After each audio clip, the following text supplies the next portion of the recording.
UFC 327 is tomorrow night, and in today's video, I'm going to be giving you guys all my favorite underdog bets and predictions for UFC 327. Yuri Prohaska will be fighting Carlos Ulberg in the main event. A great card, a great numbered event, a great pay-per-view, whatever you want to call it. Before we go ahead and get into all the bets, the underdogs, we've been absolutely crushing it as of late. We're going to go into the recap of last weekend's bets, but before we go ahead and get into the recap and this weekend's bets, hit the like button, hit the subscribe button, and let's get it started with the recap of last weekend's underdog bets. So to get it started, you already know we absolutely crushed last weekend. I had two underdogs that I gave out on this show, my two most confident underdogs, and both of them smacked. Both of them smacked with absolute ease. I gotta say, absolute ease. The first one we had was Verna Jandiroba minus 105. Some people got her at plus 100. Whoever did, congratulations, all right? I hope you guys tailed this one. Let me know in the comments down below if you tailed my underdog bets from last weekend. But we had Jandiroba minus 105, made it look easy against Tabitha Ricci, out-grappled her, out-wrestled her like I said she would. She was basically she could have been the champ. She could be champ right now of this division, but obviously she lost to Mackenzie Dern, but she beat Tabitha Ricci with ease. Ricci is nothing. She's just an industry plant, you know what I mean? So Jandiroba got it done, minus 105, cashed that one. And then for my most confident underdog, I told you guys hop on this line. Money Moicano. Renato want money, man. Money fucking Moicano, plus 145. I had Moicano at plus 165. That's what I got him at. I got him at plus 165. I also played him by submission, and we cashed both. I predicted this fight to absolute perfection, all right? Moicano round 2 sub, beautiful stuff. Easy work by the money man himself. A big comeback win for Renato Moicano. Not as in like a comeback. He won that fight clear as day, but you know, he's coming off a couple losses. People were doubting him. He was an underdog against Chris Duncan, but he's just a better guy, man. And when he wants money, he'll go out there and get his money. So Renato Moicano plus 145. We cashed both underdog bets from last weekend at UFC Vegas. What was it? 115? Easy money. Easy money, and we're planning on doing that again this weekend. So we got 3 underdogs for this weekend, all right? You know, it's a numbered event. Some of these underdogs are sketchy, but these are all guys that I see winning, genuinely, and they're all guys that I picked. I'm pretty sure I picked all these guys, but we're going to go ahead. We're going to get started with my least confident underdog of the week, man, and I got to be honest, definitely least confident, all right? This is a guy that is a 50-50 fighter, but I just have a gut feeling, all right? Kevin Holland, all right, plus 100. I think he might be plus 110, plus 120 now, okay? But when I made the graphic, plus 100, Kevin Holland, let me just be honest, all right? Do not put the house on Kevin Holland, all right? Do not put your life savings on Kevin Holland, but, big but, tell me this is not a Kevin Holland fluke comeback, I'm back kind of performance against Randy Brown here. A lot of people are picking Randy Brown. I get it. He's the better, cleaner striker. He's the cleaner fighter.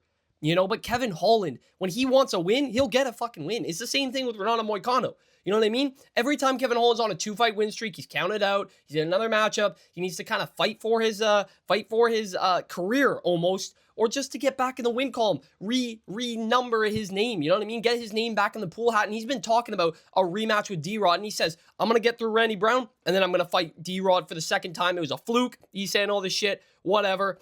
I just think Kevin Holland's going to fluke Randy Brown. I just see it.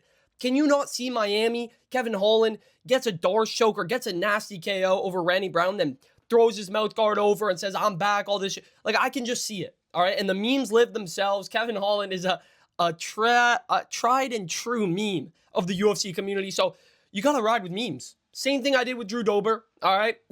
You already know. If you guys know, you know, at the last numbered event, UFC 326, we ride with the memes, okay? And usually they pay off. So Kevin Holland, plus 100. My least confident because the dude's a 50-50. But this screams a comeback win for Kevin Holland and a big performance. Probably 100K. I'm going to be honest. So Kevin Holland, plus 100, the first underdog for UFC 327. We move on to my next most confident underdog. One of the bigger underdogs on the card. If not the biggest underdog on the card. Patricio Pitbull, plus 380. What are we doing? What are we doing? Why is Aaron Pico a minus 350 favorite? That's disgusting. Okay, this is a full value spot. And as a UFC bettor, you know, you could be picking Aaron Pico, but picks are not bets. And Patricio Pitbull at plus 380 might just be one of the biggest steals we'll ever get. Okay, genuinely. Former Bellator champ, a guy who's been in the UFC now for 2 fights. He fought number 5 Yair Rodriguez, went to a decision with him, didn't get finished, got dropped in the 2nd or 3rd round. You know, it wasn't the best performance, but he was fresh in the UFC. And then he beat Dan Ige. And now you're going to tell me it's Dan Ige. But if you beat Dan Ige, you're a ranked featherweight, man. You're a ranked featherweight. That's just what it is, and you're meant to be a ranked featherweight. What has Aaron Pico done to be a minus 300 favorite? I get it. He's the younger fighter, the more explosive fighter, the more dangerous fighter. But he also has a glass chin on him. He got chinned by Lerone fucking Murphy, all right? It was a nasty spinning elbow, beautiful knock, and I picked Lerone Murphy as my most confident underdog in that fight, okay? Or on that card at UFC 319. And I think Pitbull can do the same thing Lerone Murphy did. Maybe he's not as young, maybe he's not as explosive, but he's a vet, he's technical, he won't overextend. He will play a smart fight to win this one. I do believe he's going to do a smart fight. I don't see Aaron Pico bulldozing him in the first round, finishing him in round 1. And if he doesn't, I think Pitbull wins this fight 10 times out of 10, genuinely. At plus 380, this is insane odds. This is a dog or pass fight without a doubt. All right, Aaron Pico's not tested. He hasn't fought the best competition. He was in Bellator as well. This is a Bellator fight in the UFC. But which one was Bellator champ 2 times in 2 weight classes? Which one has an insane record on him and who has fought some of the best guys in mixed martial arts? It's Patricio Pitbull, okay? So going off the record, going off of just pure experience and pure vet ability, I don't think Pitbull's going to get chinned. I don't think his chin is just made of glass like Aaron Pico's is. I think there's a higher chance we see Pitbull catch him on the back foot with a check hook or a check left hook, a check right or a check left, finish Aaron Pico, then Aaron Pico just bulldoze Pitbull. So plus 380 on Patricio Pitbull might just be the steal of a lifetime. He's going to be my second most confident underdog, boys. Obviously, I don't play all these underdogs straight up. If you want all my bets for UFC 327, go check out my winnable in the description down below. There's where I post all my bets. But Pitbull at plus 380 might just be the fucking steal of a lifetime, boys. We're going to move on to my most confident underdog. And it pains me to say this. It pains me to say this. Johnny Walker, baby. Johnny Walker. Dominic Reyes is getting chinned this weekend. All right?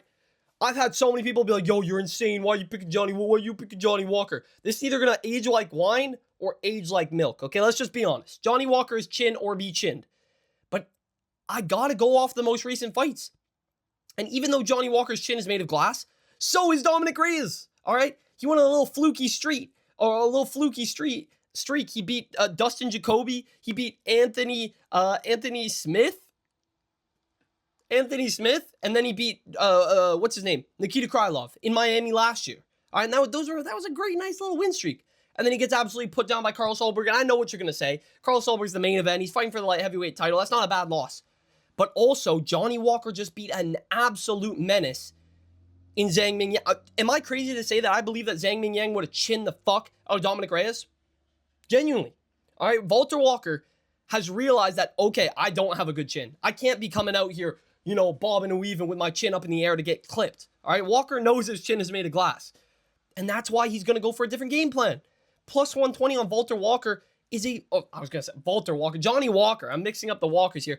Johnny Walker can get this done. And at a like almost 50-50 fight, I don't believe this is a favorite spot. I don't think you take Dominic Reyes. I think you take Johnny Walker. Because Johnny Walker can mix in the wrestling. He can take this to round 2 or round 3. And that's where it's going to get iffy for Dominic Reyes. Because Dominic Reyes hasn't looked good in the past since John Jones. You know, since John Jones, since getting chinned by the Polish power, okay?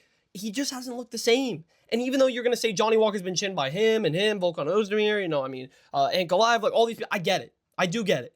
But I think he's mixing up his game. I think he's realized that, oh shit, I do not have a good chin. I can't be doing this stand-up. I can't be, you know, trying to outstrike these guys. I got to mix it up. That's why he shot a takedown immediately on Zhang Mingyang. And even though he was on bottom, he mixed it up. Chopped the legs, you know, beat him off the legs, and then ended up TKOing him, which I think has aged very well. We obviously haven't seen Zhang Mingyang back in the octagon, but I think that win's going to age very well.